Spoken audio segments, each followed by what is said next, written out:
The text landed while I was closing the shop on a drizzly Saturday. My phone buzzed, and there it was from Tessa. Slept with my ex last night. We're back together. I'm keeping everything we built. 33 words and 8 years of marriage slipped into the drain. I didn't answer at first. I sat in my truck with the engine idling, listening to the wipers. Shock wasn't fireworks. It was quiet, precise. I typed one word, understood. Set the phone face down and drove to the all-night diner on Route 9, the one with cracked blue booths and coffee that tastes like Resolve. Coffee arrived before I asked. I wrapped my hands around the mug and made a list on a receipt house accounts car proof. Tessa's text wasn't only a confession, it was a claim. Keeping everything meant she believed I'd stall, beg, or lash out. But I repair machines. When something seizes, you don't swing. You diagnose. First call was to Rowan, a buddy whose sister-in-law is an attorney. Dana Whitaker, he said. She's the one you want. I left a voicemail written confession, immediate filing available Monday. Then I stared at the words again and felt anger cool into curiosity. What gave her confidence? What lever did she think she had? A memory surfaced. Last month, she'd added me as an authorized user on her Prestige card for emergencies. I never used it. She took it on this reunion trip, bragging about a suite. If the weekend lived on that account, the bill did too, under her name. I logged in with the credentials she texted when she added me. The page loaded like a curtain. Line by line, the weekend itemized itself: presidential suite, Grand Dominion, $400 per night, 3 nights, bottle service entries totaling just over $2,000, private car $800, then the Anchor charter jet round trip, $65,000 signed digitally by Tessa Hale at 9:14 a.m. Friday. I did the math twice. Roughly $90,000 in 48 hours. A short, involuntary laugh escaped. The waitress paused with the pot. "You okay, hon? Better than 5 minutes ago," I said. Authorized users wear the coat. Owners pay the dry cleaner. The debt lived with the primary cardholder, Tessa. Pair that with a written admission and a threat to strip assets, and the ground under her wasn't ground at all. I screenshotted every charge, downloaded the PDF statement, backed it up twice. Next on the list, deed bank statement's title. The house would be the battlefield. I bought it 2 years before we married and never changed the deed. My savings stayed separate. We used a joint checking only for utilities. A structure formed in my head, foundations bracing sheer walls. If she pushed, it wouldn't move. I kept my mouth shut. No angry texts, no explanations. I told my mother I might stay a night because of repairs and left it there. People who love you want in. This needed to run quiet. Back home, I turned the kitchen table into an evidence bench. Printer humming pages stacking the text thread, the statement with the charter jet highlighted, mortgage records, original bill of sale for my truck, my own card statements. Blue sticky tabs labeled each section like a site index. It felt less like arming up and more like tightening bolts. Sunday was for reconnaissance. I captured the resort's suite page and rates in case they changed later. I saved the charter company's terms, the paragraph where the signatory accepts full responsibility, bearing Tessa's digital signature. I drafted a timeline reunion invite, the date she added me as a user, the moment charges hit, the morning the text arrived. Patterns persuade when emotions fail. By afternoon, Dana returned my call. Her voice was cool and exact. I gave her the headline. My wife texted that she slept with her ex and plans to keep everything we built. I have the message and a $90,000 weekend all in her name. Bring everything she said. 9 a.m. and Marcus, yeah, don't engage. Let paper talk. I slept in a narrow strip of the bed as if the rest were already quarantined. I didn't feel rage. I felt steadiness, the feeling you get when a level bubble settles dead center. Monday, I wore my slate suit and drove to Whitaker and Birch. Reception smelled faintly of eucalyptus and toner.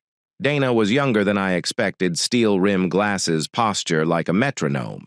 She read the text, once the statement twice, then looked up with a small, incredulous smile. She put a confession and a luxury ledger in your hands. That's efficient. What happens now, I asked. We file on adultery, she said. We request a temporary restraining order based on the hostile message threatening to take everything, and we attach the admission and the debt trail. We also show the house is separate property purchased and titled solely to you pre-marriage and that your major assets aren't commingled. The goal is speed and clarity. Can she touch the house? Not with this deed. She can posture, but posturing doesn't change title. She slid a pen toward me. One rule: stop thinking about fairness. Start thinking about documentation. Judges like paper. By lunch, the petition was drafted. I initialed margins, corrected a date, and signed where she placed bright flags. She explained service and the effect of a temporary order. If granted, Tessa would have 24 hours to retrieve personal items and vacate pending hearing. I nodded. It didn't feel victorious. It felt like inspecting scaffolding foot by foot. Before I left, Dana tapped the $90,000 figure. Forward her the statement tonight, she said. No commentary, then step back. Silence is leverage. Outside, the rain had scrubbed the sky clean. I went home, made dinner, ate, standing at the sink, then looked at our framed wedding photo for one long minute. We were two people on a pier leaning together against wind. I took it down and slid it into a closet. You can mourn and still move. At 9:03 p.m., I attached the statement PDF to an email addressed to Tessa's account. No subject, no body. I hit send, powered down the phone, and placed it face down in the drawer with the spare keys. The house was quiet enough to hear the heater breathe. Somewhere upstate, a bill the size of a small car had just woken up and started walking toward her.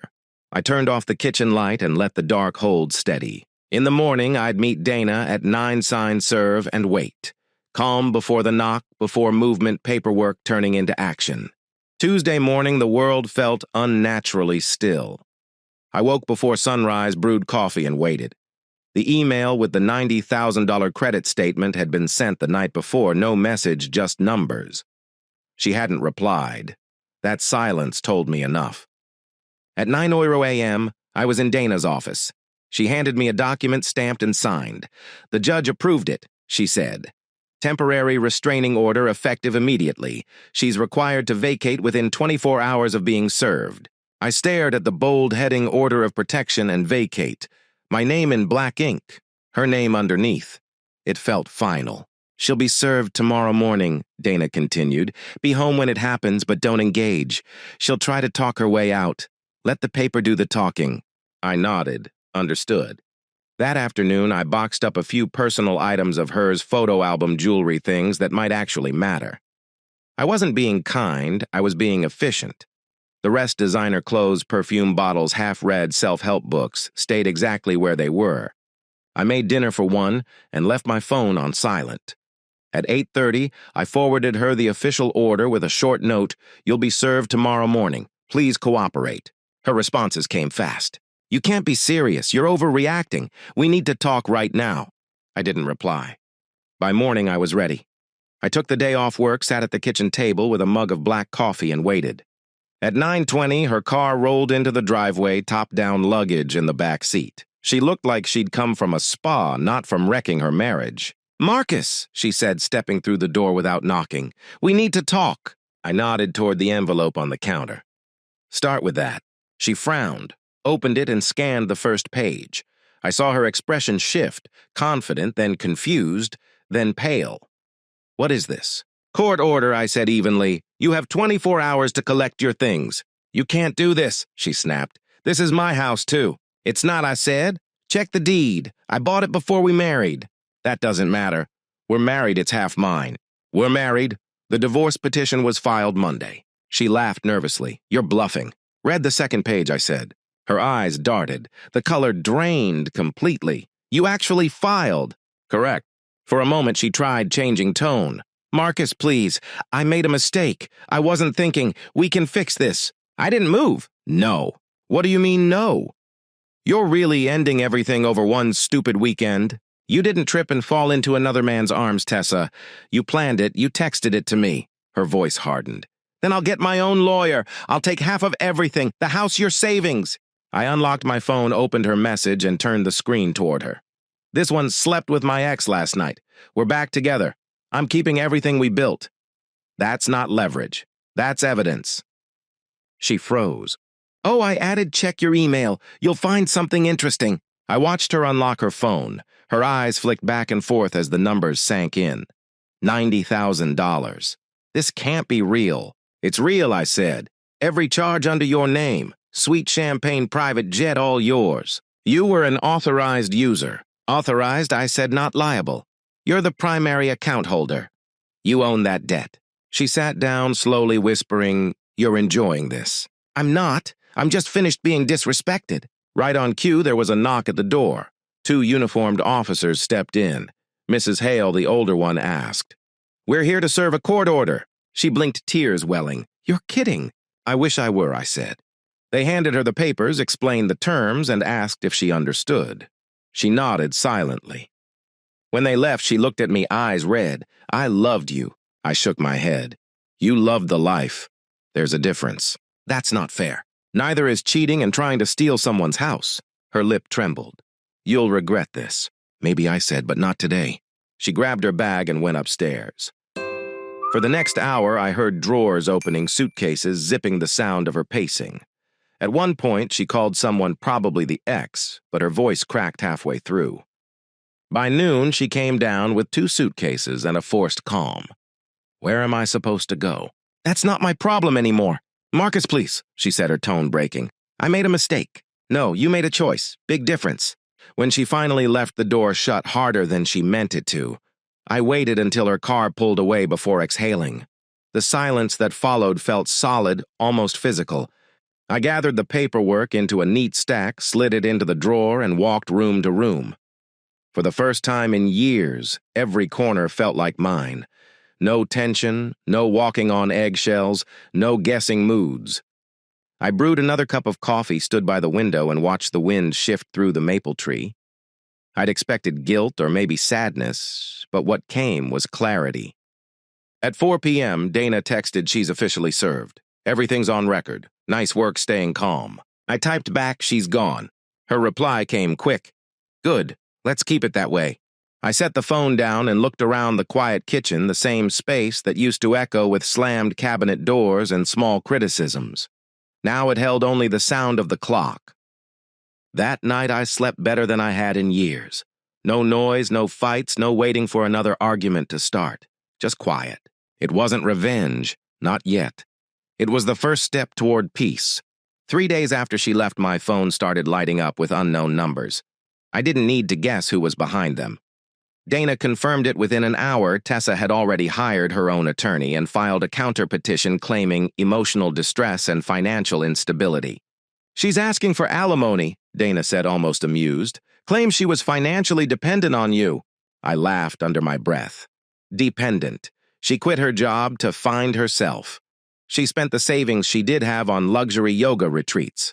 Dana's smile was razor-sharp. "Good. Judges love that. We'll present it exactly that way. You've got documentation for all the joint expenses. Every receipt, every bank statement." "Perfect. Don't worry," she said. "She's fighting uphill on ice." That week, Tessa's family decided to get involved. First, her mother called. "Marcus, she's your wife. Surely you can be reasonable." She made a mistake. I hung up before the guilt routine started. Then came her brother pounding on my door Saturday afternoon, shouting through the glass, "You can't just toss her out like garbage." I called the police, reported a violation of the restraining order, and watched from the window as they escorted him back to his car. No shouting, no threats, just calm procedure. By Sunday night, the calls stopped. Word must have spread that I wasn't biting. Monday morning, Dana sent a message: preliminary hearing scheduled for Thursday. Be ready. The courthouse was small old brick with echoes in the hallways. Tessa stood near her lawyer, looking smaller than I remembered. Designer confidence replaced by department store fatigue. Her lawyer, a tall man in a sharp suit, extended a hand I didn't take. "I'm Richard Gray," he said. "Counsel for Mrs. Hale. I'm sure we can resolve this amicably." Dana appeared beside me. "We already did. It's called a restraining order." The man forced a smile. "There's no need for hostility." Dana flipped open a folder. "There's also no need for hypocrisy. Your client confessed to adultery in writing and incurred $90,000 in personal debt during her affair. That's not hostility, it's evidence." We took our seats. The hearing lasted 20 minutes. Her lawyer argued that Tessa had been emotionally neglected, that she acted out of loneliness, and that she was now without means. Dana stood and spoke without looking at notes. Your Honor, the defendant voluntarily left her job 6 months before the incident. She enjoyed full financial independence throughout the marriage. The home in question was purchased by my client prior to the marriage in his name only.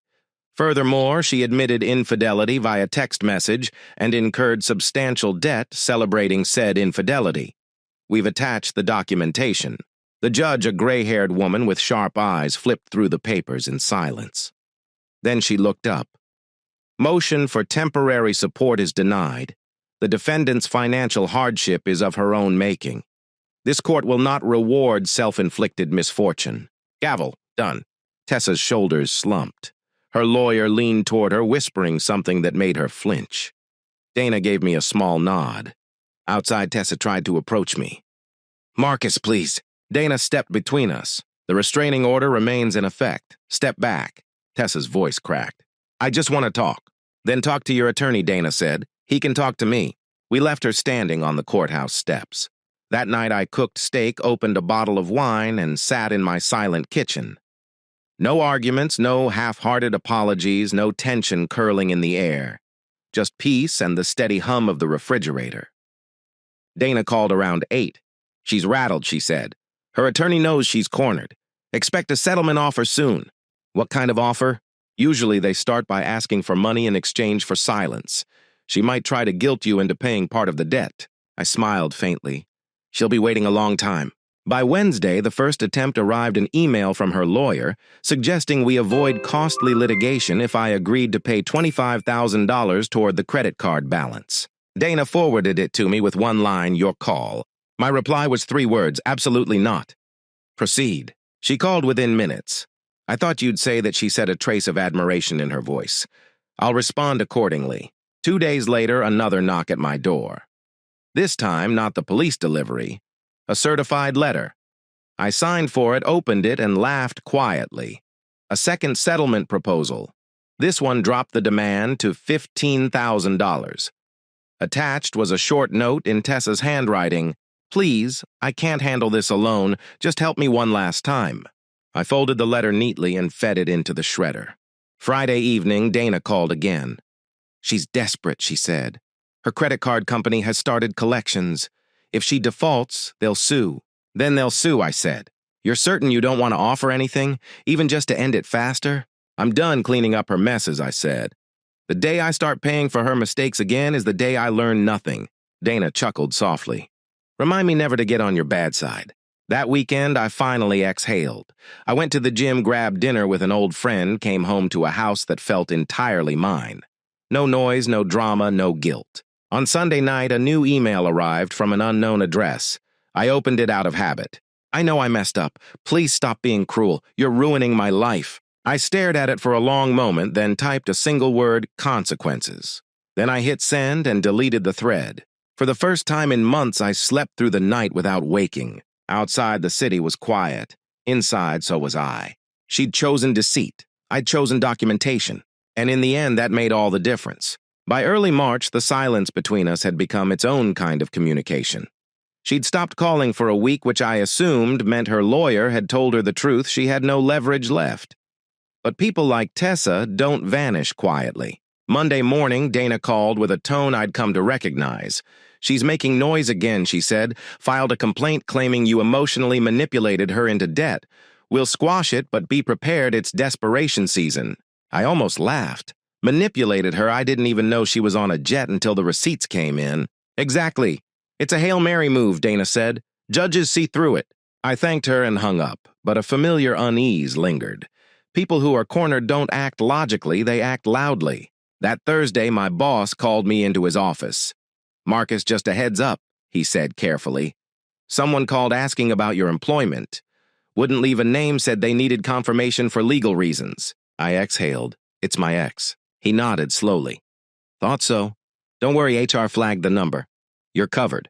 Still, the fact that she was trying to dig into my salary confirmed what Dana had warned. She was gearing up for one more attack. Saturday afternoon, there was a knock at the door. When I opened it, I froze.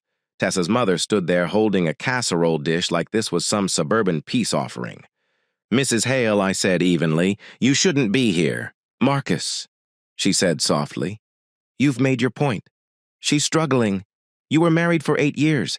Can't you find some forgiveness in your heart?" "She didn't just cheat," I said. "She tried to ruin me financially. That's not a mistake, that's intent."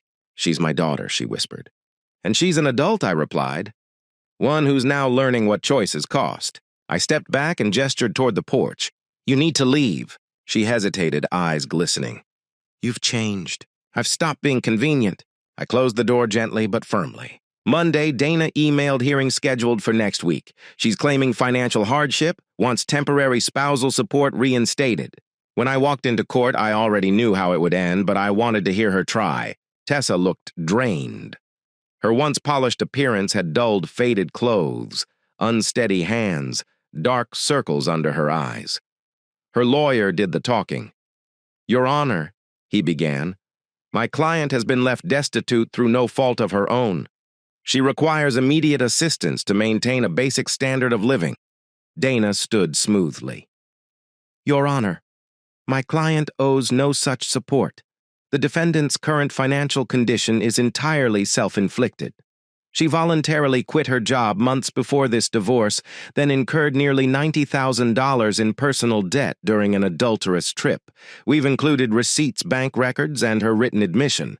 The judge glanced over the papers, then looked at Tessa. "Mrs. Hale, do you dispute these facts?" Her lips parted, but no words came. "Motion denied," the judge said simply. Dana gave me the faintest smile. "Told you. Desperation season." Outside the courtroom, Tessa stood alone on the steps, holding her purse like it might anchor her. She didn't look at me. For the first time, I saw not arrogance, but collapse. That week, things began to spiral for her. Dana forwarded me an update from opposing counsel credit card company pursuing collections. Total now exceeds $94,000 with interest and legal fees. I read the line twice, then set the phone down. I didn't feel joy, just inevitability. 2 days later, my neighbor Tom texted me. "Thought you should know your ex was parked outside for about 10 minutes today. Drove off when she saw me." Dana filed an emergency motion that afternoon, a restraining order extension. The judge approved it within hours. Friday night, my friend Graham called. "Hey, weird thing, your ex-wife showed up at my house tonight. Said she needed to talk to you. My wife had to tell her to leave." I closed my eyes. "Thanks for letting me know. I'll handle it." "Man," he said quietly, "she looked rough. Not like before." I'm sure I replied. The next morning, Dana filed a violation notice. "We'll take it to court Wednesday," she said.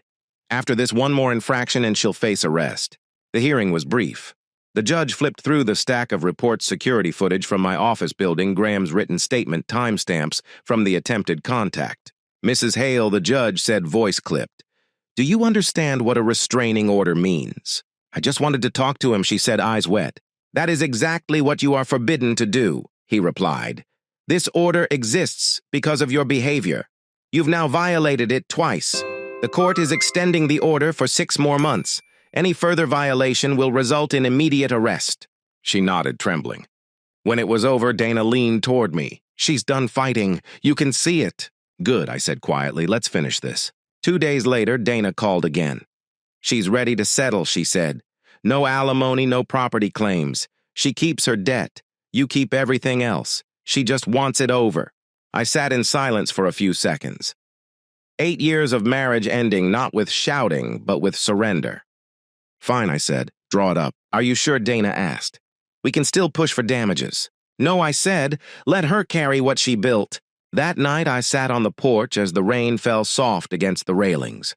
Across the street, porch lights flickered on one by one. The air smelled of wet cedar and endings. I thought about the early years' dinners plans, the way we'd once believed love could fix anything. Then I thought about the text message, the $90,000 debt, the lies. Forgiveness wasn't hard. It was irrelevant. She'd written her own ending, and I'd simply stopped editing it for her. By the end of spring, it was done. Dana called one Friday afternoon with the news, "Papers are signed, Marcus." She agreed to everything. No assets, no spousal support. She takes her debt. You keep your life. I sat back in my chair staring at the window. The world outside looked the same, cars passing, birds scattering, but everything inside me had shifted. "It's over," I asked quietly. "It's officially over," Dana said. "The court will finalize it next week. You'll get a copy of the decree in the mail." I thanked her. She paused before hanging up. "You know," she said, "most people want revenge. You just wanted peace. That's rare." I smiled faintly. I got both. The following morning, I drove to the lake with my old fishing rod, the same one that had gathered dust in the garage for years. The air smelled of pine and wet stone. I cast a line, not caring if I caught anything. For the first time in months, my thoughts were quiet. When I came home, I found an envelope on my doorstep. No return address. Inside was a note in Tessa's handwriting. "You win. I hope it makes you happy." I folded it once and dropped it into the fireproof box labeled "Finalized." It joined the old credit card statements, the restraining order, the divorce papers, all the evidence of a life I'd finally outgrown. Weeks passed, and her name stopped coming up in conversation. The legal drama faded into memory. At work, I earned a promotion, regional operations manager. More responsibility, more travel, more control over my time. I'd come home late, cook dinner for one, and realize how easy silence could be when it wasn't filled with resentment. The house that once echoed with tension now held calm. I even painted the living room a deep blue, something she'd always vetoed because it was too cold. Now it was my favorite room. My phone, once full of her messages and missed calls, stayed empty, and that emptiness felt like freedom. One Saturday in June, I ran into Graham at the store. He was pushing a cart filled with barbecue supplies. "Big weekend?" I asked. "Yeah," he grinned. "Family cookout. You should come. Bring someone if you're seeing anyone." I laughed. No one to bring, but sure, I'll swing by. That evening, surrounded by friends, laughter, and the smell of grilled meat, I realized something strange. I wasn't replaying the past anymore. I wasn't mentally drafting comebacks or thinking about court dates. I was just there, present. Healing, it turned out, didn't come with a dramatic finale. It arrived quietly, one small, ordinary moment at a time. A few weeks later, I saw her again. I was leaving Target with groceries when I spotted her in the parking lot. Tessa was pushing a half-empty cart, wearing a faded sweater, her hair tied back. She looked tired, older somehow. The woman who once spent hours perfecting her reflection barely glanced in the mirror now. She saw me and froze. For a brief moment, our eyes met. There was no anger, no pleading, just recognition. The kind that passes between two people who've both finally accepted how far apart they've drifted. I gave a small nod, just enough to acknowledge her existence, then walked to my truck. I didn't look back. That was the real closure, not paperwork, not signatures, but that quiet understanding that the chapter was finished. Summer turned into fall. My days fell into rhythm work, gym weekends, fishing. I even started volunteering at a local mentoring program, helping small business owners organize their finances. It felt good to use what I'd learned the hard way to help someone else avoid the kind of trap I'd lived through. Sometimes I'd think about that night in the diner, staring at her text message, and realize how close I'd come to losing everything because of trust given too freely. Now, trust was something earned, not assumed. One evening, sitting on my porch with a beer in hand, Dana texted, "Final decree filed. It's official. You're a free man." I typed back, "Thank you for everything." Her reply came instantly, "Go live your life, Marcus. You've earned it." That night, I walked through the house, slowly, room by room. The photographs were gone. The spaces she once filled had become mine again. The air felt different, lighter. On the kitchen counter sat my new fishing rod, freshly delivered. I'd splurged on it guilt-free. For years, every purchase had been a debate, every decision a compromise. Now I didn't need permission to enjoy the things I'd worked for. I poured another beer, stepped onto the porch, and watched the sunset bleed across the horizon. The neighborhood was quiet. Somewhere in the distance, kids were laughing, a dog barking. Ordinary life, beautiful in its simplicity. I thought about her one last time, not with anger, but with finality. She was somewhere out there working 2 jobs, paying down that debt, living with the weight of her own choices. And I was here free. As the sun dipped below the trees, I smiled to myself. Sometimes people think justice means punishment. But real justice, I'd learned, is peace. It's walking away without bitterness knowing you didn't stoop to their level. Tessa had her $90,000 bill. I had my life back. And between those two outcomes, I'd say I got the better deal. I finished my beer, set it on the railing, and locked the door behind me. Tomorrow I'd head to the lake again. Maybe bring Graham along this time. No plans, no drama, no ghosts. Just water quiet and the kind of peace that doesn't need explaining. Thank you for listening to today's stories. If you enjoyed listening, please like and subscribe if you haven't done so already. Also, leave a comment below to share your thoughts on what happened. Take care.